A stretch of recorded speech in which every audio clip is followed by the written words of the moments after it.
la disobbedienza contro le istituzioni, primo passo per infrangere regole e legge, l'attacco dell'assessore regionale all'istruzione dopo la promozione delle studentesse veneziane che hanno fatto scena muta all'orale della maturità contro il voto dello scritto. Finanziere fuori servizio cerca di bloccare un cittadino marocchino che stava seminando il panico in un bar di Vicenza e viene aggredito e quasi accoltellato, lo straniero scappa ma viene arrestato. Omicidio di Udine, Scippetto Minaga morto per le lesioni craniche dopo l'impatto a terra causato dal pugno sferrato dal ventenne di Mareno di Piave. Stamani l'autopsia sul corpo del 56enne. L'avvocato difensore del ventenne non esclude di richiedere il rito abbreviato per il giovanissimo che in carcere continua a dire: vorrei riportare indietro le lancette dell'orologio, pagherò per quello che ho fatto. Gente comune e volti noti della politica e non tra le centinaia di persone nel pomeriggio alla Basilica del Santo per i funerali di Vera Slepoi. C'era anche l'avvocato della famiglia, non possiamo escludere nulla dell'inchiesta. A 19 anni appena compiuti, Riccardo Vendramini in giunta Mansuella, assessore più giovane d'Italia alle medie, dice: sognavo di fare il sindaco. Andrà a Sigourney Weaver il Leone d'Oro alla carriera all'81esima mostra del cinema di Venezia, orgogliosa di questo riconoscimento, le prime parole della storica protagonista della saga di Alien.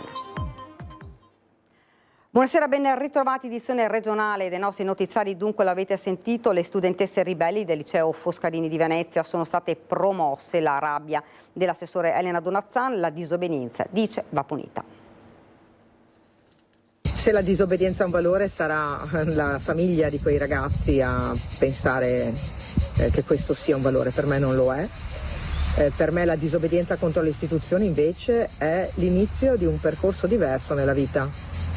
Quello che ti porta ad essere contro le regole, contro le istituzioni, contro le leggi. Questa disobbedienza va punita. Non ha mezzi termini l'assessore regionale all'istruzione Elena Donazzan. Quello adottato dalle ragazze è un comportamento di immaturità. La vicenda, che è diventata ormai un caso nazionale, continua a far discutere. Le studentesse sono state promosse, hanno ottenuto voti finali tra i 71 e i 67 centesimi, una protesta dettata dal voto in greco, secondo loro ingiusto. Così hanno scelto di iniziare quella che hanno definito una battaglia di principio.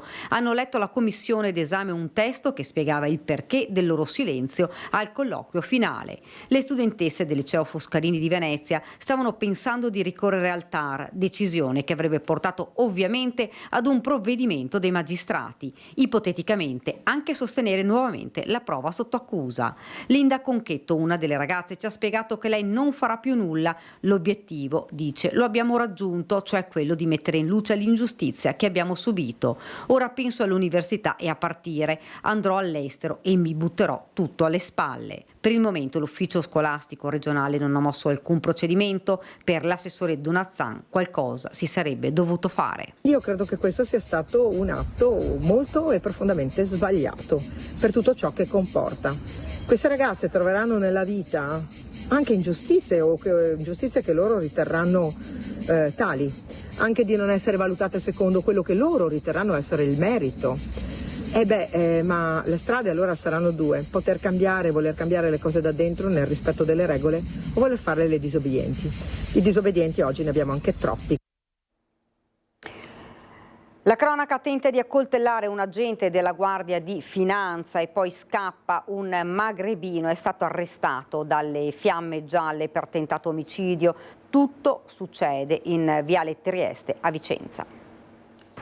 Tenta l'affondo con una coltellata. Storia di degrado in Viale Trieste a Vicenza. Succede tutto improvvisamente la sera accanto a un locale. Un marocchino avrebbe seminato il panico e cercato di accoltellare un funzionario della Guardia di Finanza, poi avrebbe tentato la fuga su un monopattino. Non è ancora chiara la dinamica che ha portato all'aggressione. Le forze dell'ordine sarebbero intervenute dopo essere state allertate da alcuni cittadini che avrebbero subito minacce con una spranga dallo straniero.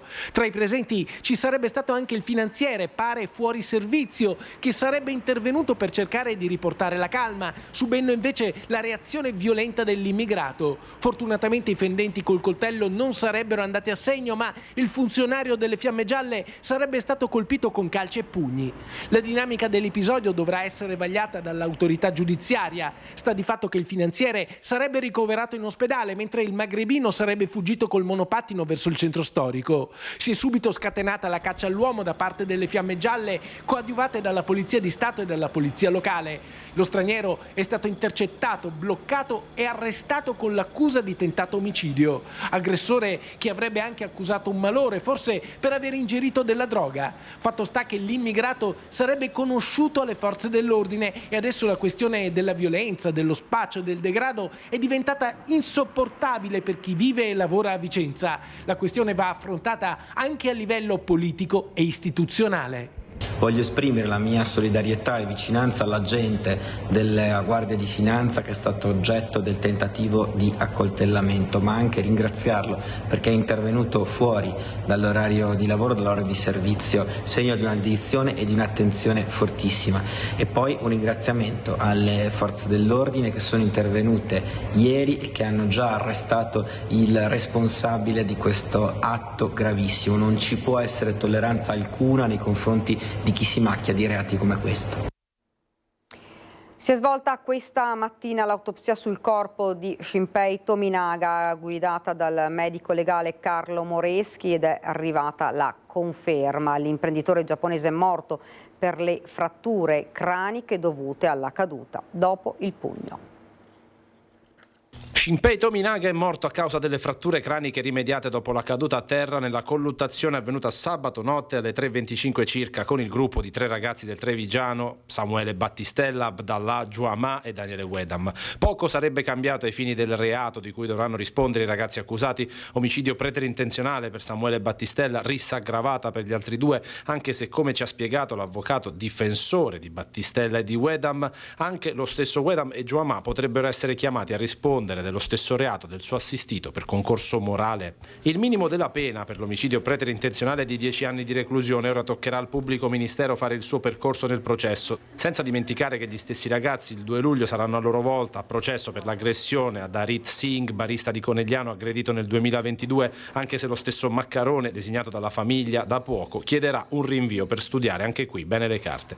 Tornando alla vicenda legata alla morte di Tominaga, Samuele Battistella ha confermato di voler restare in carcere per non dare peso alla famiglia stando ai domiciliari e attende l'evoluzione degli eventi, mentre non solo la famiglia dell'imprenditore nipponico ma tutta Udine piange per questa morte prematura e assurda. Altre e forse anche definitive verità le diranno i video che confermeranno la ricostruzione dei fatti, arricchita dal particolare dell'applauso ironico di Petrov, che pare non poter avere valenza legale dopo che i ragazzi del Trevigiano erano stati in un primo momento convinti a desistere dal pestaggio da uno degli amici in compagnia di Tominaga. Da lì la seconda carica, costata cara a Shinpei, colpito all'altezza della tempia dal pugno di Battistella, è caduto a terra in maniera violenta, tanto da riportare gravi lesioni. Questa quindi la causa della morte, come stabilito dall'anatomopatologo Carlo Moreschi. Il medico legale ha sancito questo dopo un'autopsia iniziata nella mattinata del 28 giugno e durata 2 ore e che ha confermato la versione originale dei fatti senza particolari stravolgimenti. Ora la famiglia Tominaga riavrà la salma di Shinpei per celebrare nel migliore dei modi l'ultimo saluto al suo caro, mentre sul fronte processuale comincerà il lungo e tortuoso percorso per gli accusati, con una sola volontà per tutti: giustizia per Tominaga. E l'avvocato difensore del ventenne non esclude di richiedere il rito abbreviato per il giovanissimo che in carcere continua a dire: vorrei riportare indietro le lancette dell'orologio, pagherò per quello che ho fatto, e chiede sempre notizie dei familiari del 56enne. Insieme ai ragazzi farò presente, se ci sono la possibilità di riti alternativi, anzi c'è la possibilità, se è conveniente o meno, andare in un rito alternativo. Potrebbe puntare al rito abbreviato la difesa di Samuele Battistella, il ventenne di Mareno di Piave, che sabato sera ha sferrato il colpo al volto di Shinpei Tominaga, provocandone la caduta che risulterà essere fatale. Un colpo al volto sferrato da un ragazzo senza precedenti nel casello giudiziario, ma non nuovo ad aggressioni di questo tipo. Avrebbe dovuto comparire il prossimo 2 luglio davanti al giudice per una rapina di cui si era reso protagonista nel 2022 a Conegliano ai danni di un barista indiano. L'avvocato Tito Maccarone è intenzionato a chiedere il rinvio. Cercherò di chiedere gentilmente un rinvio al tribunale per potermi studiare e preparare una difesa adeguata. L'esito dell'autopsia e le immagini delle telecamere della zona già acquisite e il racconto di quegli attimi serviranno per completare il quadro istruttorio. Una volta che avremo questi due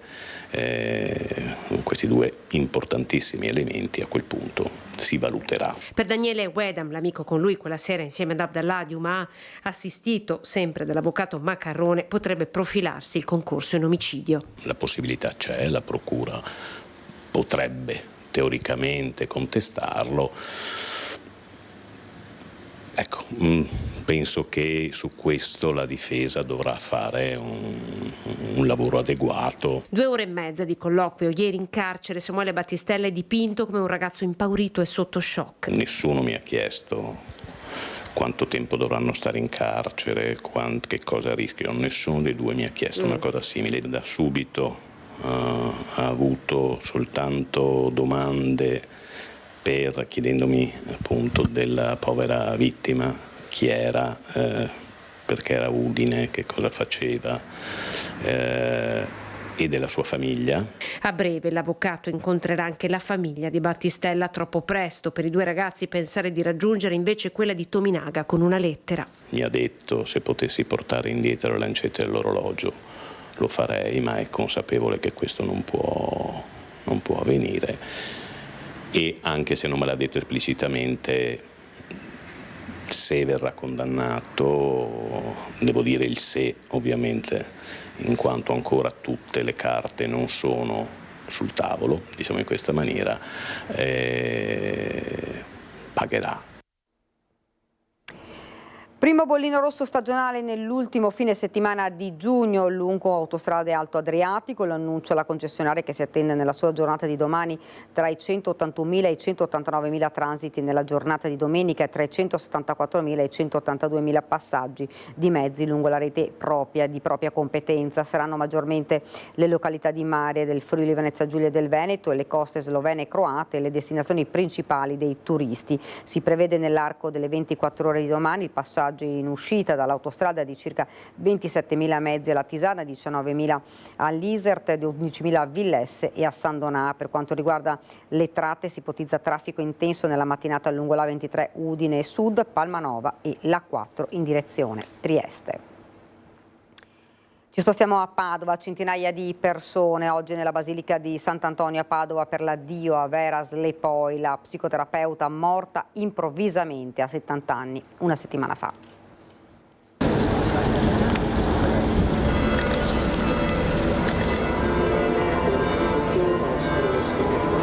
Una cascata di fiori colorati accompagna l'ultimo saluto a Vera Slepoi, la psicoterapeuta di grande fama scomparsa a Padova la notte tra il 20 e il 21 giugno a causa di un malore improvviso. I funerali nella Basilica di Sant'Antonio, assente la madre centenaria che non se l'è sentita di affrontare il doloroso viaggio da Portogruaro. La sorella Rosanna e il nipote sono stati circondati dall'affetto di molti amici e dalle istituzioni con cui Vera Slepoi aveva collaborato. Sei stata la pietra miliare della nostra famiglia, ha detto il nipote Federico salutando l'amata zia. Tra i primi ad arrivare in Basilica la ministra Maria Elisabetta Alberti Casellati, accompagnata dal marito, grande amica della dottoressa Slepoi. Ludovica Casellati, la figlia, è stata l'ultima a vedere in vita la psicoterapeuta dopo averla accompagnata a casa la sera prima del decesso. Durante l'omelia il rettore della Basilica di Sant'Antonio ha ricordato le parole che Vera Slepoi usava dire sul tema dell'amore, evocato dalla lettura di un passo del Vangelo quando Gesù incontra e cura il lebbroso. L'amore vero domanda fatica ed dedizione responsabile.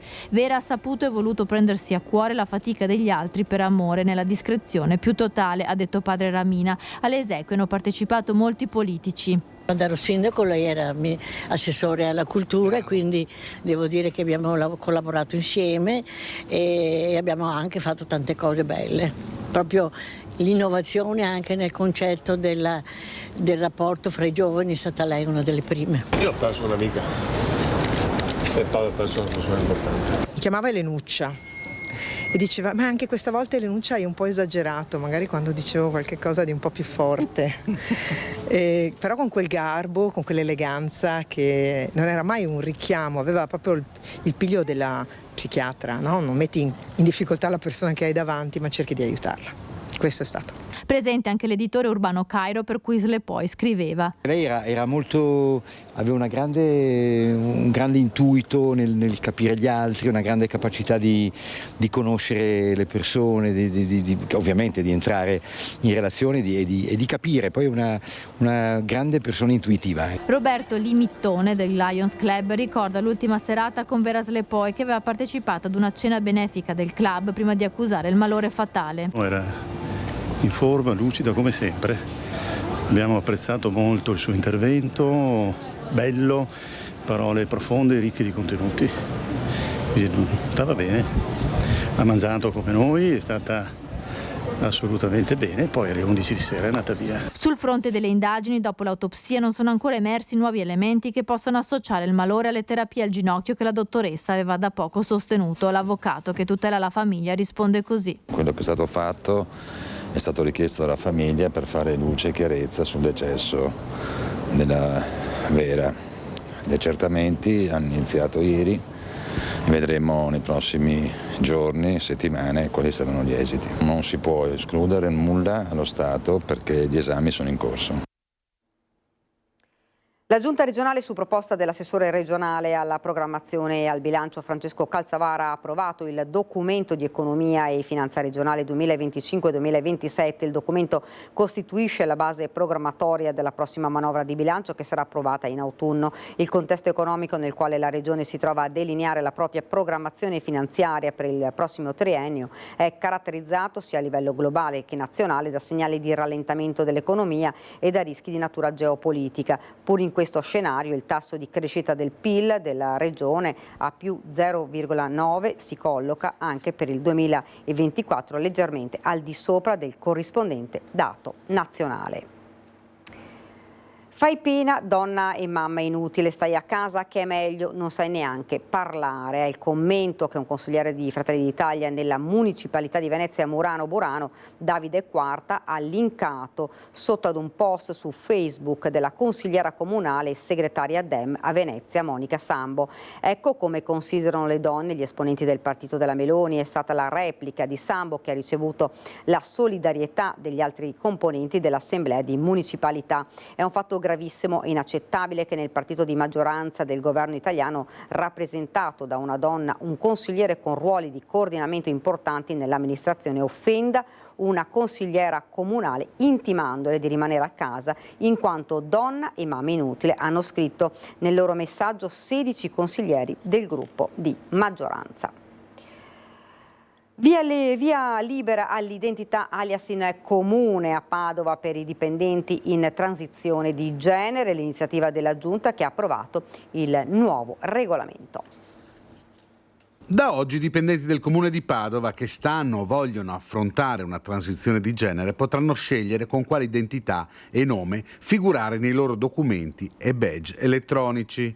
La Giunta Comunale ha approvato nei giorni scorsi il nuovo regolamento sulle identità alias. Identità provvisoria ed elettiva scelta dai dipendenti che sono nel momento di transizione di genere. Questo per garantire in qualche modo la possibilità che loro si sentano più a loro agio possibile in questo momento, come dire, delicato delle loro vite, e potranno farne richiesta contattando il caposettore delle risorse umane. Verrà sottoscritto un accordo di riservatezza che possa garantire la confidenzialità della loro situazione, oltre che della loro identità e dei loro dati personali, e viene poi appunto scelta questa nuova identità che potrà essere utilizzata dal dipendente in tutto quello che è l'attività interna del Comune di Padova. Una svolta importante sul fronte dei diritti civili che serve a garantire maggiore serenità a chiunque voglia affrontare il percorso di transizione e che così potrà utilizzare l'identità che non si riferisce al genere di nascita ma a quello elettivo. L'alias consente alle persone di avere una vita più tranquilla, più serena e di non dover spiegare niente a nessuno delle proprie scelte. Il Comune di Padova ha oltre 1.800 dipendenti. Questa scelta dell'amministrazione e del settore risorse umane nasce dalla mozione presentata dalla consigliera del PD Etta Andreella sull'onda di quanto già attuato dall'Università di Padova e da altri comuni italiani. Crediamo però che questo sia in ogni caso un importante passo verso l'inclusione, che resta la priorità dell'amministrazione del Comune di Padova. L'inclusione si realizza in tanti modi e in tante forme, ma in primo luogo proprio nel posto di lavoro, e quindi è questo quello che intendiamo garantire ai nostri dipendenti. Assessore a cultura, sport, politiche giovanili e turismo, ma soprattutto assessore a 19 anni. Lui è Riccardo Vendramini, neoeletto a Mansuè.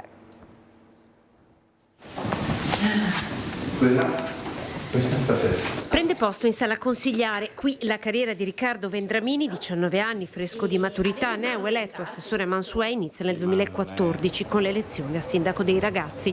Giovanissimo ma appassionato da sempre alla politica, nonostante non sia un figlio d'arte. L'ho sempre avuta, ma sicuramente in modo preponderante in seconda media, quando mi sono candidato al consiglio degli studenti e ho vinto, e scherzando, ma non troppo, ho detto che nel 2024 mi sarei candidato a sindaco di Mansuè. Quando qualche anno fa cadde un governo, io ero in Croazia in spiaggia, ho preso lettino, asciugamani e sono salito in appartamento a guardarmi tutta la live del Parlamento. Cosa fare per migliorare la nostra condizione e quella del mondo? Ecco perché, ci racconta, mi interessa la politica. Parole che squarciano il buio di una narrazione, quella del mondo giovanile, sempre più appesantita dalle cronache. Appassionato di basket, batterista per diletto e studente modello. Hai una tessera di partito con te? Attualmente no, e sono stato contento che la lista italiana sia civica, perché lavoreremo per il paese, per i cittadini di Mansuè, non per altro. 87 preferenze prese, come dice lui, battendo casa per casa. Tra i suoi obiettivi, restituire ai giovani e ai meno giovani un luogo di incontro e socializzazione. Faremo questa casa del cittadino e delle associazioni, in cui le associazioni appunto di Mansuè avranno più spazio per loro, per gestirsi lo spazio come vogliono, e del cittadino perché spero e mi auspico che questo posto sia un luogo di aggregazione e di incontro. A volerlo fortemente accanto a sé è stato il sindaco Leonio Milanna, al suo secondo mandato, che lo accompagnerà in questa avventura. Come lui intende accompagnare i suoi coetanei nell'avvicinarsi alla cosa pubblica per imparare, perché no, ad averne ancora più cura. Quello che decide la politica ricade nelle sue teste alla fine, e proverò a farlo cercando di farli partecipare appunto anche con questa carta del cittadino, con questi eventi, perché credo che se un ragazzo si mette a spendersi personalmente per qualcosa, poi non va a rovinarla. Va l'attrice americana Sigourney Weaver, il Leone d'Oro alla carriera dell'81esima Mostra del Cinema di Venezia, in programma dal 28 agosto al 7 settembre. Il premio è stato deciso dalla CDA della Biennale, presieduto da Pietrangelo Buttafuoco, che ha fatto la propria proposta del direttore della mostra Alberto Barbera. Sono davvero onorata, ha dichiarato Sigourney Weaver, nell'accettare la proposta. Questo premio è un privilegio che condivido con tutti i registi e collaboratori con cui ho lavorato nel corso degli anni. Accetto con orgoglio questo riconoscimento, che celebra anche tutti coloro che hanno contribuito a dare vita a questi film. Lanciata da Alien, il capolavoro di Ridley Scott, saga della quale è stata più volte protagonista, la Weaver ha saputo variare le sue interpretazioni, dal dramma di un anno vissuto pericolosamente alla commedia di una donna in carriera. E questa era la nostra ultima notizia, ora la sigla, subito dopo le previsioni del tempo e poi il notiziario da Venezia. Grazie davvero per averci seguito, arrivederci.